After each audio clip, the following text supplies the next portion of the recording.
Welcome back to Lotus on Track. We're here at Snetterton for the final race of the season in the Lotus Cup UK. It's a 2-hour race into the darkness. As you can see, the light is beginning to fade, but we've got a white-hot battle at the front of the field, headed by Steve Train, head of the Hetheringtons, and then we've now got Marcus Jewell, who's picking himself up through the field, whereas Jamie Stanley, who was in that leading group early on, is just beginning to slip away from contention. The 211s coming to the fore. So there's Train, he's got Hetherington on his tail then. Marcus Jewell in third, Ken Savage it is in fourth place. Holster to Ken Savage, who has just been shuffled back through the pack since leading the opening exchanges. And they're coming up to, first of all, lap Chris Setters. The next target is Malcolm Edison, who is sharing a car today with Ken's son, Ryan. And Chris Setters, Combat Laser Games car, maybe disappointed with his performance this weekend, at least in terms of the car, because he's normally a top 10 runner.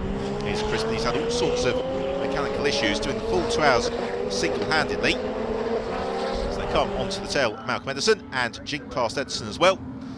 There he is in the Perry's Garage liveried Elise Trophy car. So Marcus Jewell's got a fairly busy road up ahead of him at the moment as the light begins to really drop away, and you can see from corner to corner the way that the somewhat sinuous Cessna 300 circuit loops back on itself. Some turns the drivers will be driving into relative daylight, others they'll be driving into the murk, and as the headlights are ablaze, as traffic becomes a factor, this is when the drivers really have to have their eyes on stalks. Marcus Jewell, multiple race winner in the Lotus on Track Elise Trophy. He's had a frustrating season this year in the Lotus Cup UK.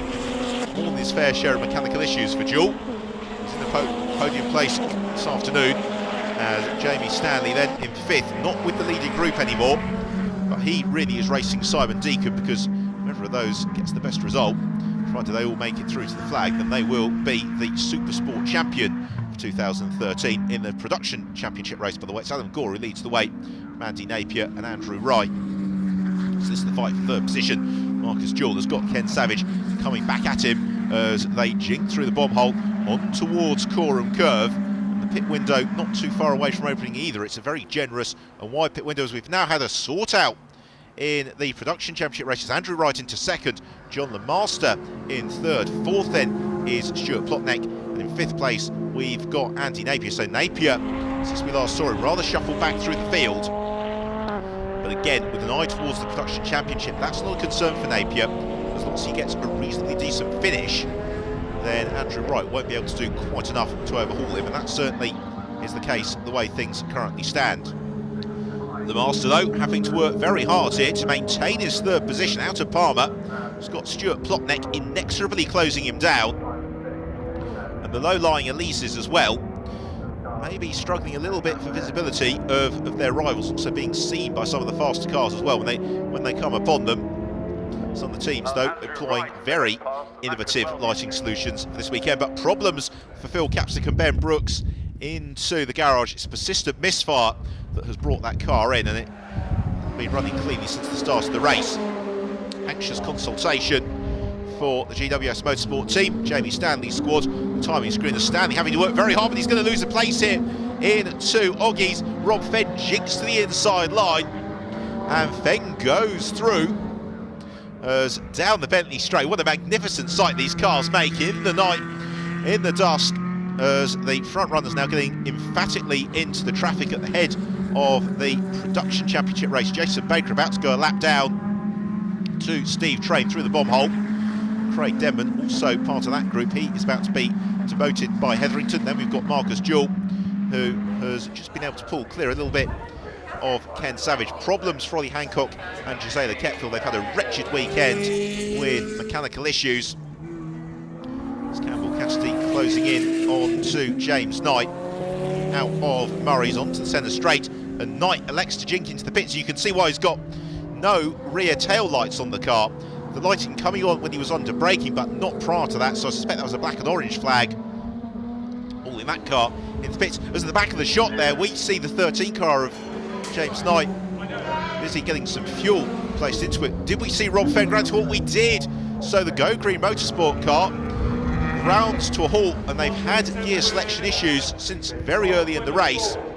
But Rob Fenn possibly going no further. Will continues on the 13 car. Matt Bartlett and James Knight. Rob Boston consults the stopwatch and confers on the radio to his driver Adam Gore. And through all of this drama, it is still Steve Train who leads the way, being chased by the Hetherington car. A pair of them have been the pace setters throughout, as now dusk really does descend over Snetterton. BJ Chong in the Fox Motorsport car, he shares with Paul McNeely. Disappointing qualifying for the pair of them, but they've steadily picked their way up through the order. Shops look like Andrew Wright continue their battle.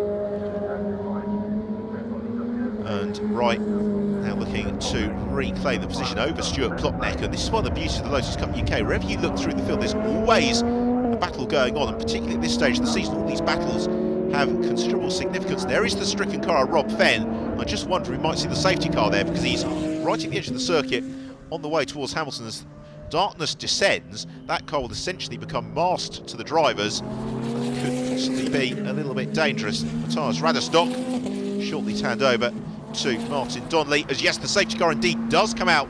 So the race is neutralised just as we get to the point at which the pit window becomes viable for a one-stop strategy. So this could have significant bearing on the way the rest of the race unfolds. So Ian Barnett, at the wheel of the safety car, brings the pack down to control pace, whilst a successful recovery could be effected upon Rob Fenn's car. On the exit of Agostini, James Knight will be sent back forth into the race, hopefully this time with rear tail lights. Indeed, he's now got those working, so he is visible to his competitors. As BJ Chong's stint is complete, he will hand over to Paul McNeely, but the car running very hot, the rear engine cowling comes off, steam pouring forth. Hopefully that's not too serious and it just needs to cool down for a couple of moments during the pit stop.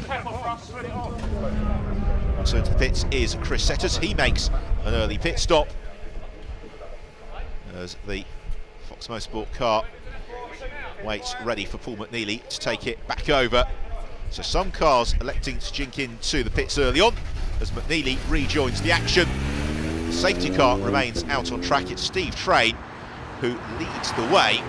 Darkness has now truly descended over Snetterton. We can head down to the pits. Haley is with BJ Chong. BJ, just been out for the first half of the last Cup UK race. How was it for you? Yeah, interesting. Starting in light, obviously, as you're going through your stint, you end up going into darkness. So yeah, it was gets tougher and tougher as it gets darker and darker, because all your reference points, they will disappear. And Paul's just gone out for the second half. Feeling confident for him? I hope so. Fingers crossed. And I said I will see you in the bar. So that's me over now. BJ Chong neglecting to mention there that he'll be picking up the tab for Paul McNeely if he wins the race, as the pit stops continue then with John LeMaster electing to duck in behind the safety car. Chris Setters about to rejoin the fray then. Fires up, the car rejoins, always an immaculately turned out car of Chris Setters, and into the pits. Now this is significant for the race overall. Ossie Yusuf is in hand over to Lotus test driver Gavin Kershaw. They could have called this strategy absolutely to perfection, because a lot of the front runners have stayed out, presuming this is going to be a relatively brief safety car period. As back into the pit lane comes Paul McNeely, he rejoins again with a little bit of assistance. So out into the race goes Paul McNeely. And also into the pit lane then we have got the Porter and Fenwick car which rejoins the action. James Knight returns to the pits. Now this is a problem for number 13 car as he gets pushed into the garage. Opportunity there though to see the Sean Edwards helmet sticker on the side of the car. The teams this weekend all paying tribute to Sean Edwards, sadly passed away earlier in the month, and who raced very successfully at Lotus 6 Hours last year. So we go green, the race gets back underway. Here's Steve Train who leads into Riches, and some of the drivers have to be fairly cautious on this restart, because during the period in which the safety car has been out, the visibility has utterly disappeared. There's some floodlights overlooking the pit lane for the pit crew safety. Otherwise, the circuit is wreathed in darkness. There's Jason Baker and Craig Denman, those still going wheel to wheel through Riches. The yellow car illuminated by Baker of Denman, which is currently to the fore of that battle, as all the while Steve Train keen to pick his way through. And as BJ Chong was saying to Haley, the reference points for these drivers just utterly disappear, because depending on the strength of the headlamps, as there is Adam Gore leading the production championship, really almost some of the cars don't see the corners until they arrive upon them. Still plenty of jinky and jostling position on the 211. Simon Deacon, I believe it is, who gained the place, and Adam Gore into Agostini further back. They're still going 3 wide, and why not? There's Jason Baker and Craig Denman, Andrew Wright as well, who is part of that battle. And they're having a good tussle. Jeff Martin and Steve Guglielmi car not too far back. We've got waved yellow flags out again. You can see in the background, pick up momentarily as to whom that is. But I suspect if the car is anywhere near the edge of the circuit, that may well bring out another safety car, because safety, the name of the game in these races into the night, to make sure the marshals are not left in an exposed position. Indeed, the safety car does come out, so a very brief period of green flag racing. It's Campbell Cassidy who has rotated into the gravel trap up at Riches in his Lotus Europa, so the Scottish driver Cassidy requiring a tow. The marshals, as ever, doing excellent work here at Snetterton. Another opportunity for the front runners to duck into the pits, potentially make their mandatory pit stop and driver change, because then you can do that under safety car conditions, and you, relatively speaking, lose a lot less time. James Knight somewhat forlornly consults the engine bay of his car as Marcus Jewell gets a top up of fuel. And a driver change for Malcolm Edson, handing over to Ryan Savage, making his race debut. What a way to make your race debut as well, a night race for Ryan Savage, although he's done a lot of karting prior to his circuit racing debut. Also into the pits comes Adrian Hall, it's Marcus Jewell. It's back in, and the problem for Ken Savage, and Ken Savage is into retirement, out of the race in the Perry's 211, so the early front runner, Savage, a disappointed retiree. The car stopping under the safety car out on the far side of the circuit, and frustration for Savage, bringing a disappointing end to what's otherwise been a super weekend's racing. A change of driver for the 30 car, Dave Carr and Craig Denman switching over. Car takes over from Denman, rejoins the action. Slightly quieter pit lane as Rob Boston waving for Adam Gore, and this is the production championship leader, Adam Gore, who ducks into the pits. He will have to hop out of the car, as the safety regulations, the pit stops dictate that if there is the car being refueled, the driver must be out of the car. There also, as you can see, must be all those working on the car in race suits, a fire extinguisher to hand as well. Jamie Stanley, though, continues on his way as we go green once more here at Snetterton, and it's Stanley to the fore of the queue, picking his way through the murk. Steve Train also very much up there at the head of the pack. We will take a short break. Join us in a couple of moments' time as the action concludes in Snetterton.